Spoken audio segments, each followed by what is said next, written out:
আসসালামু আলাইকুম রহমতুল্লাহ। Online study কেয়ারে সবাইকে জানাচ্ছি স্বাগতম।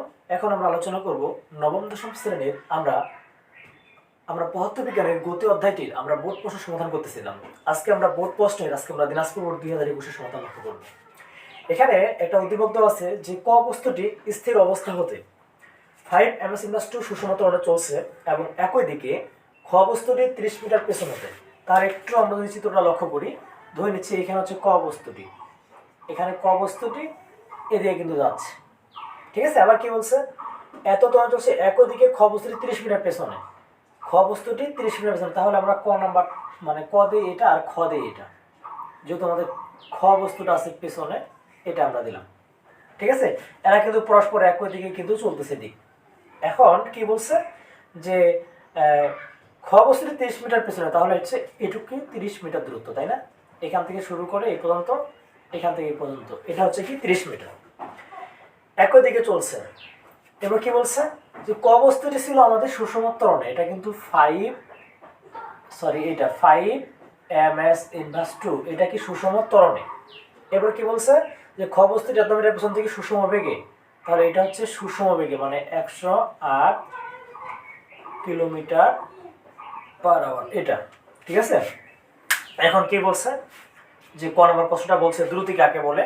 আমরা কিন্তু দ্রুতির সংজ্ঞা জানি যে সময়ের সাথে সাথে দূরত্বের পরিবর্তনের হারকে দ্রুতি বলে, এটা আমরা সবাই বলতে পারি, তাই না? এবার কি বলছে খ নম্বর, বস্তুর ত্বরণ শূন্য হলে বেগ কিরূপ হবে। আগে আমরা এখানে কি ত্বরণের সংজ্ঞাটা দেব, এরপর একটু লক্ষ্য করি আমরা খ নম্বরটা বোঝার জন্য। আমরা a = কি জানি, v - u/t, ঠিক আছে।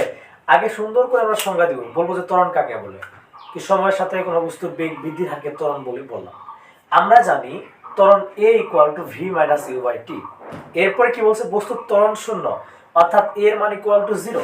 তাহলে এর মান 0 হলে পরে কি হবে, v - u/t, তার মানে v - u = কি 0, তাহলে v = কি হচ্ছে, u হচ্ছে। তাহলে আমরা কি বলতে পারি, আমাদের বলছে যে বস্তুর ত্বরণ শূন্য হলে বেগ কিরূপ হবে, আদিবেগ এবং কি শেষ বেগ কি আমরা দেখতেছি, কি দেখতেছি, সমান দেখতেছি। তাহলে বলে দিব যে বস্তুর ত্বরণ শূন্য হলে আদিবেগ এবং শেষ বেগ সমান হবে, এটা বললে কিন্তু শেষ। এবার সে গ নম্বরের ক্ষেত্রে, গ নম্বর কি বলছে, যাত্রা শুরুর কত সময় পর গাড়ি দুটির বেগ সমান হবে। এই ধরনের প্রশ্ন আমরা অলরেডি করছি, আমরা যশোর বোর্ড 2021 মেবি আমরা এই প্রশ্ন সমাধানে আমরা মূলত এই ধরনের প্রশ্ন আমরা করছিলাম। আমরা তবুও এরপরে সমাধানটা একটু লক্ষ্য করি। এখানে বলছে যাত্রা শুরুর কত সময় পর গাড়ি দুটির বেগ সমান হবে, এটা একটু আমরা চিন্তা করব। এখানে আমাদের বলছে খ নাম্বারটা, খ নাম্বারের বেগ ছিল কি, সমবেগ ছিল, মানে সুষম বেগ ছিল 100 কিলোমিটার/আওয়ার। এটা আমরা মিটার/সেকেন্ডে আমরা রূপান্তর করি, ঠিক আছে। এখানে তাহলে আগে লিখে নেই, এটা ক্ষেত্রে v = হচ্ছে 108 কিলোমিটার/আওয়ার। এটাকে আমরা 108 × 1000 3600, তাহলে পাচ্ছে 30 ms/1, কিন্তু আমরা ক্ষয়ের বেগটা পাচ্ছি, তাই না? এটা কিন্তু পাচ্ছি। এখন বলছে যে যাত্রা শুরুর কত সময় পর গাড়ি দুটির বেগ সমান হবে। একটু জিনিস লক্ষ্য করি, এখানে এই খ বস্তুটার বেগটা কি, সুষম বেগ, কি তাই না? সুষম বেগ মানে কি, তার বেগটা সবসময় কি এতই থাকবে, কি তাই না? তাহলে এর কোনো বেগের কোনো চেঞ্জ হবে না। তাহলে আমাকে যে বললো যাত্রা শুরুর কত সময় পর গাড়ি দুটির বেগ সমান হবে, এর মানে আমরা প্রশ্নটা কি বুঝতেছি, এর মানে আমরা বুঝে নিব যে এই যে ক বস্তুটা আছে, এই ক বস্তুটার বেগটা হবে কত, এই 30 হবে। এর কিন্তু বেগ চেঞ্জ হবে না, বেগ চেঞ্জ হবে এর। সুতরাং এই বেগটাই প্রাপ্ত হবে কি, এই ক বস্তুটা, ঠিক আছে। তাহলে আমরা এখানে লিখে নিব, এখানে v = হচ্ছে 30 ms/1, ঠিক আছে। v এটা খ দিলাম, খ যেহেতু চিহ্নিত খ। এরপর আর কি ছিল, স্থির অবস্থান, তার মানে ইউ এর মান, ইউ বলতে ক, ঠিক আছে। এটা = কত, 0 ms/1, ঠিক আছে। এরপরে আমাদের টাইম তো বের করতে হবে, তাই না? আর এ বলতে কি, এই বস্তুটার ক্ষেত্রে কিন্তু ক বস্তুটার ক্ষেত্রে এটা আমাদের কত, 5 ms/2, t = what। তাহলে আমরা কি জানি, আমরা জানি v = u + at, ঠিক আছে। এখানে v বলতে কি, v খ হবে, আর এগুলো কিন্তু ক হবে। কেন ক হবে, কারণটা একটু আগে বললাম যে এই বস্তুটা ক বস্তুটা কিন্তু বেগ প্রাপ্ত হবে এই খ বস্তুটার, এই খ বস্তুটা কিন্তু এর বেগ প্রাপ্ত হবে না, কি তাই না? এই জন্য আমরা বলতেছি যে এই বস্তুটার বেগ হবে কি এই খ, এই জন্য আমরা এইটা ইকুয়াল লিখতেছি। তাহলে মানটা কত দেওয়া আছে? মান আমাদের দেওয়া আছে 30, তাহলে 30 ইকুয়াল এটা বলতে 0, তার মানে এ বলতে আছে আমাদের কত 5 আছে, 5t, ঠিক আছে? তাহলে t ইকুয়াল টু কত হচ্ছে 30/5 মানে 5 6 30, অর্থাৎ 6 সেকেন্ড পর গাড়ি দুটির বেগ কি হবে? সমান হবে। এটাই হলো মূলত আমাদের গ নম্বরের অ্যান্সার। এখানে ঘ নম্বরে যদি লক্ষ্য করি আমাদের কি বলছে, যাত্রা পথে বস্তু দুটি একাধিকবার মিলিত হতে পারে কিনা। এখানে মিলিত হতে পারে কিনা জিনিসটা বলতে আমরা কি বুঝতেছি, এটা আমাদের আগে বুঝতে হবে। একটা জিনিস আগে চিন্তা করি আমরা, এখানে খ বস্তুরাও যাত্রা শুরু করছে, এখানে ক বস্তুরাও যাত্রা শুরু করছে, ঠিক আছে? তাহলে এখানে বলছে মিলিত হবে কিনা, তাহলে মিলিত যদি হতে হয় তাহলে কি এই খ বস্তুটাকে কি দ্রুত যেতে হবে, এই ক বস্তুটা পাশে যেতে হবে, বা এই ক বস্তুটা কি করতে হবে? কাটতে হবে, এমনটাই কিন্তু এখানে কিন্তু ক বস্তুটা এটাকে কাটবে এমনটা কিন্তু না। আমরা একটু ধরে নিই, ঠিক আছে? ধরে নিচ্ছি এখানে এই খ এবং ক এর মধ্যবর্তী দূরত্বকে s দ্বারা চিহ্নিত করতেছি, s = 30 মিটার, ঠিক আছে? আর এই ক বস্তুটার অতিক্রান্ত দূরত্বকে আমরা s1 দ্বারা চিহ্নিত করতেছি, আর এই খ বস্তুটার অতিক্রান্ত দূরত্বকে আমরা s2 দ্বারা চিহ্নিত করছি। এটা বলে নিব যে ধরি ক বস্তুর অতিক্রান্ত দূরত্ব, এগুলো বলে নিব কিন্তু, হ্যাঁ, ক বস্তুর অতিক্রান্ত দূরত্ব হচ্ছে s1, ঠিক আছে? এরপরে ক ও খ এর মধ্যবর্তী দূরত্ব, ক ও খ এর মধ্যবর্তী দূরত্ব এটাকে s ধরলাম, ঠিক আছে? খ বস্তুর অতিক্রান্ত দূরত্ব,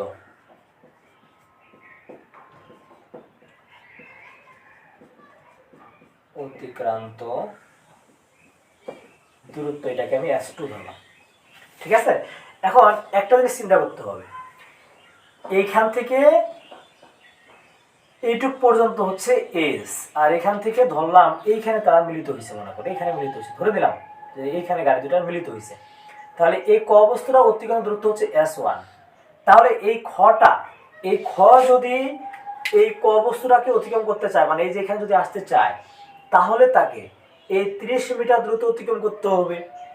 পাশাপাশি এই যে ক বস্তুটা যে s1 পর্যন্ত গেছে এর দ্রুত অতিক্রম করতে হবে কিনা? হ্যাঁ, অবশ্যই অতিক্রম করতে হবে। তাহলে কি আমরা লিখতে পারি না যে s2 বলতে কি খ বস্তুটার অতিক্রান্ত দূরত্ব, s2 = কি লিখতে পারি?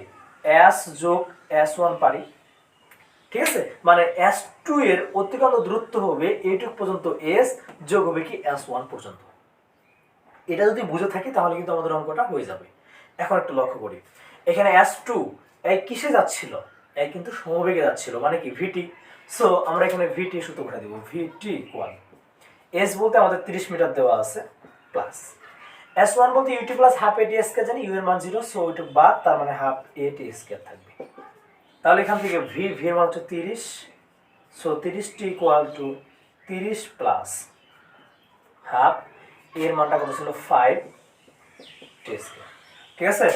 যদি আমরা যেহেতু ভগ্নাংশ আকারে আছে এখানে আমরা লসাগু লিখছি, তাহলে কি হবে 60 প্লাস 5t², তাহলে বা এখানে যদি আমরা আর গুণ করে দিই তাহলে পাবো কি 5t² প্লাস 60 = 60t। এটা কিন্তু আমরা পাচ্ছি, ঠিক আছে? এখন পরবর্তীতে আমরা যদি এখান থেকে 5টা কমন নিই, ঠিক আছে, তাহলে কি লিখতে পারি? t² প্লাস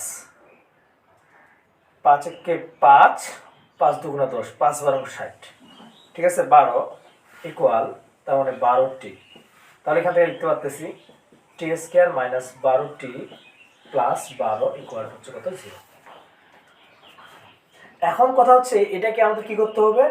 উৎপাদকে বিশ্লেষণ করতে হবে। আমরা যদি উৎপাদকে বিশ্লেষণ করতে চাই, সূত্র ফেলাই আমরা এটাকে করতে পারবো না, মিডল টার্ম দিয়েও করতে পারবো না, ঠিক আছে? অর্থাৎ আমাদের যতগুলো নিয়ম ছিল আমরা একটা দিয়েও করতে পারবো না। তাহলে আমাদের কি করতে হবে? আমরা যদি একটু লক্ষ্য করি, একটা সূত্র মূলত ছিল এমনটা, এটুকু মেটাচ্ছি আমরা, একটা সূত্র ছিল এমনটা, যদি ax² plus bx plus c = 0 হয়, যদি এই আকারে কখনো হয়ে থাকে, কিন্তু মিডল টার্ম করা যায় না, তখন আমার এখান থেকে এক্স এর মানটা বের করার নিয়ম হচ্ছে x equal minus b plus minus root over b square minus 4ac ভাগ হচ্ছে 2a। এটা হচ্ছে আমাদের কি মূল সূত্র। ঠিক আছে, এখানে বি বি বলতে এই এক্স এর সাথে যেটা থাকবে সেটা কিন্তু বি। ঠিক আছে, আর সি বলতে এখানে সি এর যেটা আমাদের কি সহগ ওইটা। এ বলতে এই যে এক্স এর যে সহগটা মানে এ, এখানে আমার এর জায়গা হতে পারে 2 হতে পারে 3 হতে পারে এমনটা কিন্তু। ঠিক আছে, এটা হচ্ছে মেইন সূত্র। তাহলে এটাকে মিডল ফ্যাক্টর যেহেতু করা যায় না, আমরা এই সূত্রটা বসিয়ে করব। তাহলে একটু লক্ষ্য করি এখানে যদি লক্ষ্য করি আমরা এখানে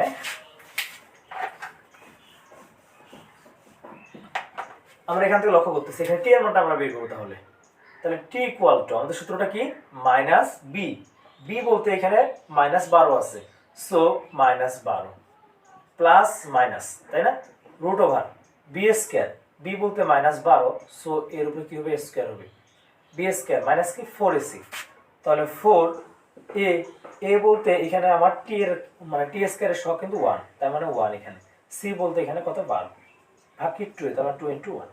তাহলে এখান থেকে যদি আমরা হিসাব নিকাশ করি তাহলে যেটা পাবো, ঠিক আছে, এখানে পাবো আমরা যে minus minus plus 12 plus minus root over এর উপরে স্কয়ার দিয়ে 144 পাচ্ছি, মাইনাস 4 2 8 4 1 4 2 1 2। ঠিক আছে, এখন তাহলে যদি লক্ষ্য করি একবার আমরা প্লাসের মান নেব, একবার কিসের মান নেব মাইনাসের মান নেব। তার মানে আমরা এটাকে এভাবে লিখতে পারি যে 12 প্লাস রুট ওভার 96 ভাগ হচ্ছে 2, অথবা আমরা একটা কাজ করতে পারি টি ইকুয়াল নিতে পারি 12 মাইনাস রুট ওভার কত 96 ভাগ হচ্ছে 2। তাহলে এখান থেকে যদি আমরা হিসাব করি তাহলে কি পাবো 12 যোগ রুট ওভার 96 ভাগ হচ্ছে 2, এর মানে 10.89 সেকেন্ড, 10.89 সেকেন্ড। আরেকবার যদি আমরা মাইনাস ধরে ইউজ করি তাহলে 12 মাইনাস রুট ওভার 96 ভাগ হচ্ছে 2, তার মানে এখানে হচ্ছে 1.10 সেকেন্ড। এখন আমরা যদি লক্ষ্য করি এখানে টি এর মান আসছে দুইটা, একটা হচ্ছে 10.89 সেকেন্ড আর একটা হচ্ছে 1.10 সেকেন্ড। যদি আমাদের একটা মান ঋণাত্মক আসতো তাহলে কিন্তু আমরা সেটাকে নিতাম না। এখন কিন্তু দুটোই আমাদের পজিটিভ আসছে, তাহলে দুইটাই যেহেতু পজিটিভ আসছে এই জন্য আমরা বলতে পারি যে যাত্রাপথে বস্তু দুটি দুইবার মিলিত হবে, একবার মিলিত হবে 1.10 সেকেন্ড পর, আরেকবার মিলিত হবে 10.89 সেকেন্ড পর। এটাই ছিল মূলত আমাদের ঘ নাম্বারটার অ্যান্সার। আশা করি আমরা অধিবক্তি খুব ভালোভাবে বুঝতে পারছি।